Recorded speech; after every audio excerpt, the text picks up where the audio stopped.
இதுதான் பாஜகவுடைய மாநில மகளிர் அணி பொருளாளர் மாலினி ஜெயச்சந்திரன் டிஆர்ஓ கையெழுத்து போலியான என்ஓசி.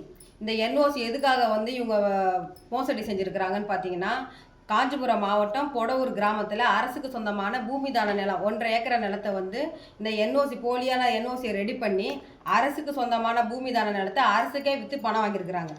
சாதாரண ஒரு ஏழை எளிய ஜனம் தான் அப்பன் கையெழுத்த புள்ள போட்டாலோ புள்ள கையெழுத்த அப்பம் போட்டாலோ உடனே காவல்துறையை கைது பண்ணி சிறையில் தூக்கி வச்சுறீங்க. 1.5 ஏக்கர் நிலத்துக்கு ஒரு என்ஓசி போலியாக ஒரு டிஆர்ஓ மாவட்ட வருவாய் அலுவலருடைய கையெழுத்தை போலியாக போட்டதுக்கு ஏன் ஒன்றும் நடவடிக்கை எடுக்காமல் வச்சுருக்கிறாங்கன்னு தெரில. அதே போல் ஒரு சாதாரண 1 சென்ட் நிலத்தில் வசிச்சுட்டு இருக்கிற தமிழ்நாட்டுடைய பூர்வீக குடி மக்கள் பரம்பரையாக வசிச்சிருந்தா கூட ஆக்கிரமிப்புன்னு சொல்லி அகற்றுற காவல்துறையோ அரசாங்கமோ 1.5 ஏக்கர் அரசு நிலத்தை அரசுக்கே விற்று பணம் பார்த்துருக்குறாங்க. இவங்க மேலே ஏன் ஒன்றும் நடவடிக்கை எடுக்காமல் இருக்கிறீங்க? காஞ்சிபுரம் கலெக்டர் அலுவலகத்தில் இது சம்மந்தமாக புகாராக கொடுத்து வச்சுருக்குறோம். புகார் கொடுத்தா நடவடிக்கை எடுக்கல. அதே போல் தமிழ்நாட்டில் ஐஏஎஸ் சகாயம்னு சொல்லிட்டு நேர்மையான அதிகாரி, அவர் எல்லாருக்குமே தெரியும்.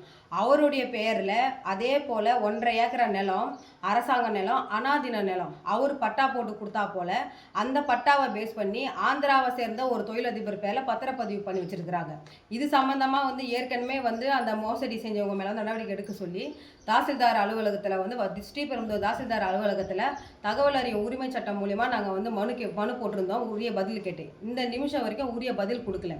ஒரு மோசடியாக ஒரு முன்னாள் நேர்மையான அதிகாரி ஐஏஎஸ் சகாயம் அவர்களுடைய பெயரில் மோசடி நடந்திருக்கு. அந்த மோசடி நடந்தவங்க மீது நான் உரிய சட்ட ரீதியாக நடவடிக்கை மேற்கொள்ளணும்னு சொல்லிட்டு நாங்கள் மனு போடுறோம். ஆனால் கிணத்துல போட்ட கல் மாதிரி ஸ்ரீபெரும்புதூரில் இருக்கிற தாசில்தார் அலுவலகம் இந்த ஆர்டிஐ மனு மீது அமைதியாக இருக்கிறீங்க.